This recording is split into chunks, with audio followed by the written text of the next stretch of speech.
ಇವತ್ತು hidden places ತೋರಿಸೋಣ ಅಂತ ಎನ್ಫೀಲ್ಡ್ ಜೊತೆ ಹೊಂಟೆ. ಸೈಡ್ಗೆ ನೋಡಿದ್ರೆ ಸಂಡೂರಿನ ಪ್ಲೇಸಸ್ ಎಲ್ಲ ಪರಂಗತವಾಗಿ ಬಿಡಿಸಿದ್ರು. ಸಿಟಿಯ ಹೊರಗಡೆ ನಮ್ಮ ಪಿತಾಮಹ ಗಾಂಧೀಜಿ ಅವರು ಬಂದು ಹೋಗಿರುವ ಜಾಗ ಸಂಡೂರಿನ ವ್ಯೂ ಪಾಯಿಂಟ್ ನೋಡೋಣ ಅಂತ ಹೋದ್ರೆ ನನ್ನನ್ನು ನೋಡಿದ ಕೋತಿಗಳು ಯಾವುದೋ ಗ್ರಹದಿಂದ ಏಲಿಯನ್ ಬಂದಿದೆ ಅಂತ ಎದುರಿದ್ವು. ಮೇಲೆ ಹತ್ತಿದ್ರೆ ಸೂಪರ್ ವ್ಯೂ, ನೋಡಿದ್ರೆ ಯಾವುದೋ ಮಲ್ನಾಡಿಗೆ ಬಂದಂಗಿತ್ತು. ಕೆಳಗಡೆ ನೋಡಿದ್ರೆ ಶ್ರೀ ಗಂಡಿ ಲಕ್ಷ್ಮೀ ನರಸಿಂಹಸ್ವಾಮಿ ದೇವಸ್ಥಾನ.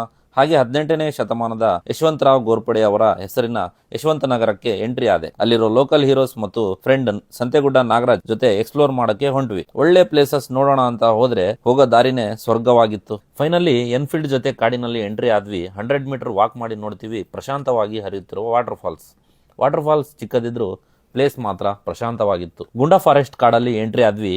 ಸಕಲೇಶಪುರದಲ್ಲಿರುವಂತಹ ರೈಲ್ವೆ ಟ್ರ್ಯಾಕ್ ವಿತ್ ನೇಚರ್ ಇಲ್ಲಿ ಇದೆ ಎನ್ನುವುದು ಇಲ್ಲಿಗೆ ಬಂದ ಮೇಲೆನೆ ಗೊತ್ತಾಗಿದ್ದು.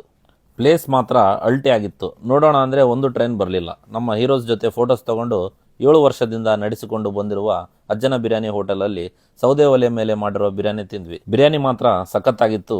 ನೀವು ಟ್ರೈ ಮಾಡಿ, ಮಿಸ್ ಮಾಡಬೇಡಿ. ರಿಟರ್ನ್ ಬರಬೇಕಾದ್ರೆ ತುಂಬಿರುವ ಚೆಕ್ ಡ್ಯಾಮ್ ನೋಡಿಕೊಂಡು ನಾರಿಯಾಳ ಡ್ಯಾಮ್ ಕಡೆ ಹೋಗಿ ಮಳೆಯಲ್ಲಿ ನೆನೆಸ್ಕೊಂಡು ಕೆಂಪು ನೀರೆಲ್ಲ ಮೈಯೆಲ್ಲ ಮೆತ್ಕೊಂಡು ಎನ್ಫೀಲ್ಡ್ಗೆ ಜಳಕ ಮಾಡಿಸಿ ನೆಕ್ಸ್ಟ್ ಟ್ರಿಪ್ಗೆ ರೆಡಿ ಆದೆ.